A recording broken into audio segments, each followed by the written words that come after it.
Yunli melihat gagang pisau yang patah di tangannya, dan wajahnya berubah menjadi hijau dan putih. Akhirnya, dia hanya bisa menghela nafas tak berdaya dan berkata sambil tersenyum pahit, pedang pembunuh nagamu memang sombong. Pedang milikku ini juga bisa dianggap sebagai senjata spiritual kelas atas. Aku tidak menyangka, kamu sangat rentan terhadap pedang. Bolehkah aku melihat pedang pembunuh nagamu? Oke, Chen Ping dengan santai melemparkan pedang pembunuh naga ke Yunli.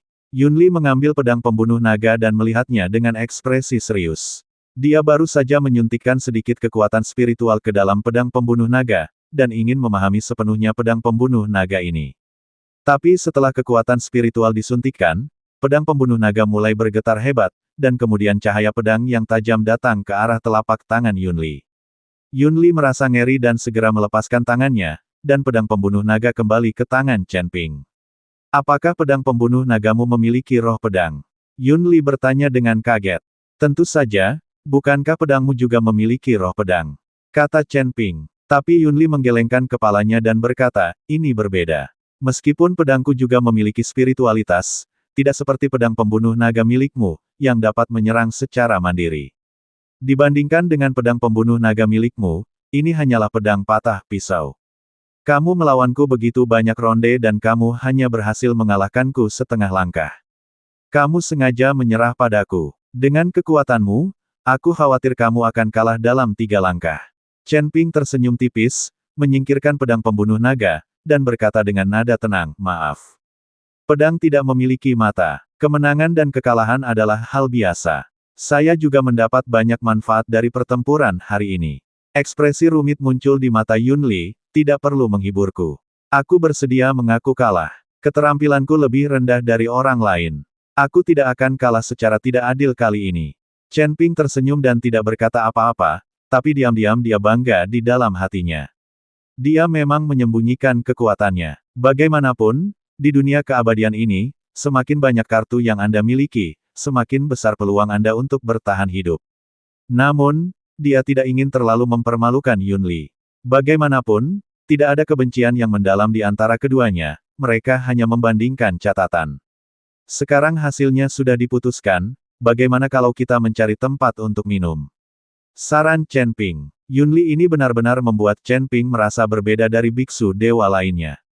Jadi Chen Ping ingin lebih banyak berhubungan dengan Yunli dan belajar lebih banyak tentang kuil. Dia tahu bahwa dia pasti akan mengikuti elang ilahi di masa depan, jadi dia harus mengenal dirinya sendiri dan musuhnya. Yunli tertegun sejenak, lalu tertawa terbahak-bahak. Oke. Kamu cukup ceria. Jika kalah, kamu kalah, dan aku bukanlah orang yang tidak mampu untuk kalah, jadi ayo kita minum.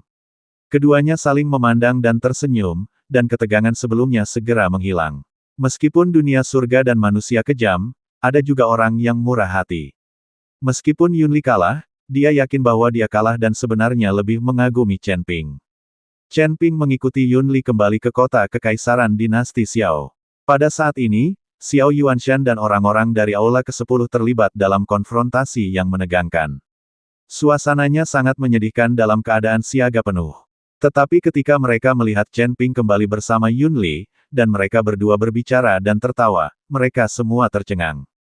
Yunli, Silan bergegas maju dan memeriksa tubuh Yunli. Jangan khawatir, aku baik-baik saja, jangan terlalu gugup.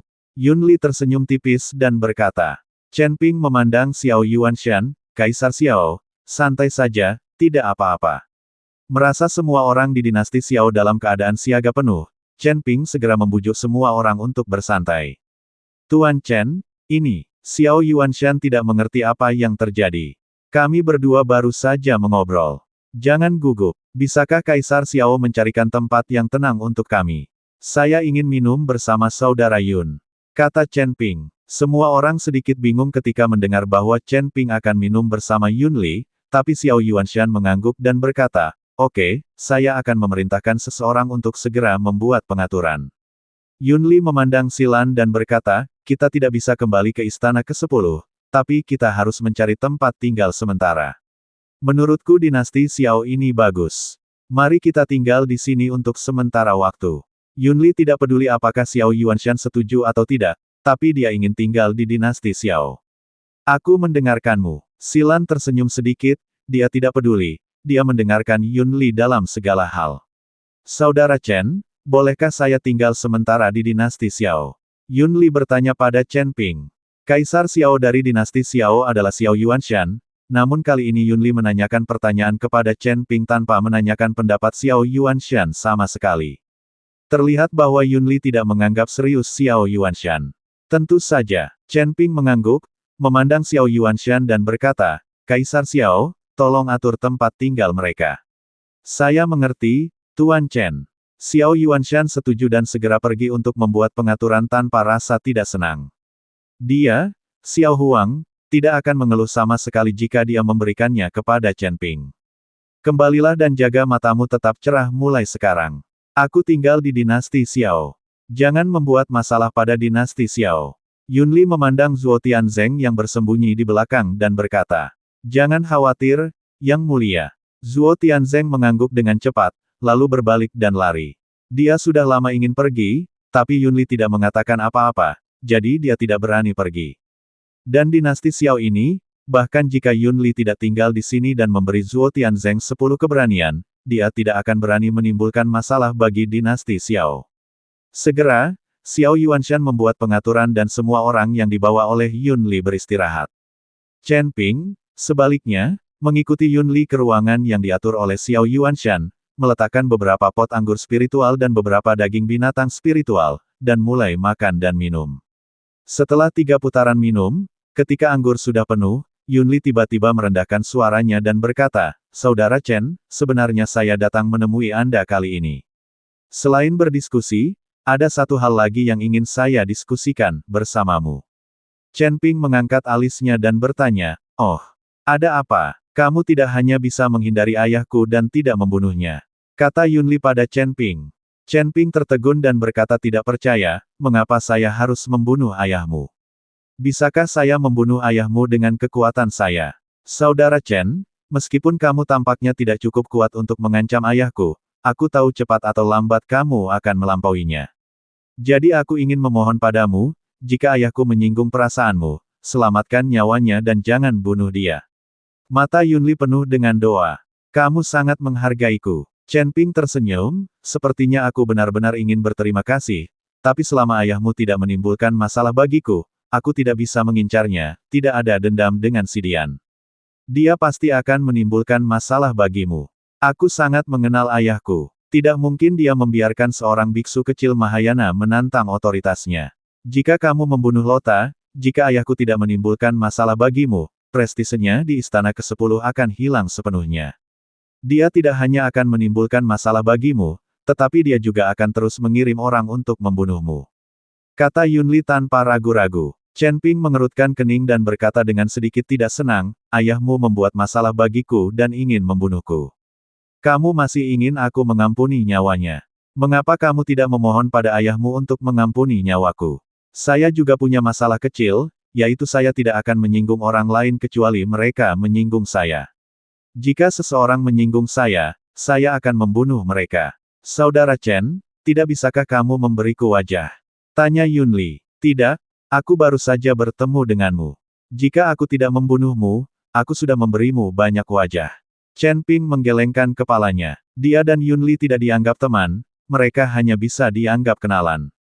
Ketika berbicara tentang mereka berdua, mereka masih musuh, jadi bagaimana mereka bisa memberinya wajah? Kalau begitu, bolehkah aku berhutang budi padamu? Yun Li terus bertanya tanpa menyerah. Bantuanmu tidak ada gunanya, kata Chen Ping. Yun Li terdiam. Setelah beberapa saat, Yun Li melihat sekeliling untuk memastikan tidak ada yang memperhatikan, dan kemudian berbisik, saya baru-baru ini mendapatkan peta harta karun, yang dikatakan sebagai gua yang ditinggalkan oleh makhluk abadi yang kuat. Namun, tempat itu sangat berbahaya. Jika Anda tertarik, kami dapat bergabung dan berbagi harta karun itu dengan Anda. Ini adalah alat tawar-menawar saya untuk memohon kepada Anda. Apakah kamu bercanda? Bahkan jika ada dewa abadi yang telah tinggal di surga dan dunia manusia ini, tidak mungkin meninggalkan harta apapun. Terlebih lagi, bagaimana dunia tingkat rendah seperti surga dan dunia manusia bisa menarik dewa abadi? Jangan percaya kata-kata Yun Li. Ketika Yun Li mendengar ini, dia tersenyum, lalu berkata, siapa yang memberitahumu bahwa gua abadi ini ada di dunia surga dan manusia? Tidak di surga dan dunia manusia. Di mana itu? Chen Ping tercengang. Yunli menunjuk ke arah langit dengan jarinya.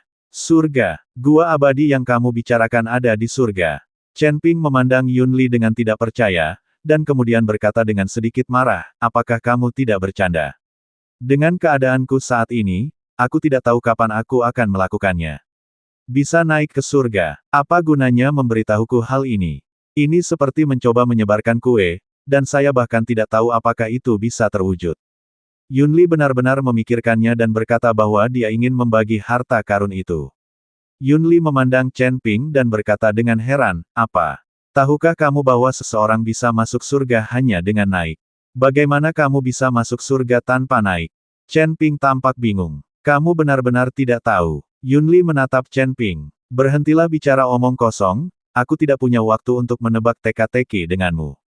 Chen Ping sedikit cemas. Melihat bahwa Chen Ping benar-benar tidak mengetahuinya, Yunli berkata, Saudara Chen, selain naik ke surga, ada cara lain untuk masuk surga dari surga dan dunia manusia, yaitu dengan menaiki tangga menuju surga. Jika Anda mengandalkan kultivasi untuk mencapai kenaikan, setelah naik ke surga, biasanya Anda akan mulai dari surga keempat di surga, dan di bawah surga keempat di surga, ada juga surga ketiga. Dan sebagian besar biksu di surga ketiga dibawa ke sini setelah berbagai ujian. Saya tidak tahu tentang dunia lain. Di surga dan dunia manusia, ada tangga menuju surga yang hanya muncul sekali setiap 100 tahun. Tidak peduli apa kekuatanmu, selama kamu bisa lulus ujian 9 tingkat tangga menuju surga, kamu bisa naik ke surga. Tapi metode ini hanya bisa mencapai surga tingkat pertama. Yunli mengikuti Chen Ping menjelaskan secara detail. Setelah mendengar hal tersebut, Chen Ping menjadi bersemangat. Ternyata dia tidak perlu berlatih untuk naik, dia bisa mencapai puncak surga. Lalu apakah saya akan mendapat kesempatan untuk mengandalkan alam Mahayana dan kemudian naik ke surga melalui tangga menuju surga? Tangga menuju surga hanya muncul sekali dalam 100 tahun, dan Chen Ping tidak tahu apakah dia bisa mengejarnya. Jika dia harus menunggu selama beberapa dekade, Chen Ping sendiri pasti sudah lama naik melalui kultivasi. Lalu berapa lama tangga ini muncul? Chen Ping bertanya dengan tidak sabar. Menurut perhitungan, seharusnya terjadi dalam beberapa waktu terakhir, tapi tempat kemunculannya tidak dapat ditentukan. Setiap kali tangga menuju surga muncul, akan terjadi badai berdarah. Banyak orang ingin menggunakan tangga itu untuk naik ke surga. Terutama para biksu surgawi yang terjebak di alam surga dan manusia. Mereka tidak punya pilihan lain selain menggunakan tangga untuk kembali ke alam surga. Jika tidak, mereka hanya bisa menunggu formasi besar langit dan bumi menghilang. Jadi setiap kali tangga menuju surga muncul, para biksu surgawi yang terjebak di dunia surga dan manusia akan mencobanya. Saya tidak tahu seberapa besar pemahaman saudara Chen terhadap apa yang saya katakan. Yunli tidak mengetahui bahwa Chen Ping sebenarnya telah mengetahui tentang formasi langit dan bumi sejak lama, dan bahwa fenomena aneh dalam formasi langit dan bumi semuanya disebabkan oleh Chen Ping. Saya bisa mengerti apa yang Anda katakan. Jika ini terjadi, bukankah mungkin banyak orang meninggalkan dunia surga dan manusia dan memasuki dunia surga dengan menaiki tangga menuju surga? Kata Chen Ping dengan sedikit cemberut. Patriark Pola Formasi hanya memberitahunya tentang menghancurkan formasi langit dan bumi pada saat itu, tetapi tidak menyebutkan tangga menuju surga sama sekali. Termasuk para biksu surgawi lainnya yang terjebak di dunia surgawi dan manusia, tidak ada yang menyebutkannya kepadanya. Karena ada jalan pintas seperti itu, mengapa tidak menggunakannya?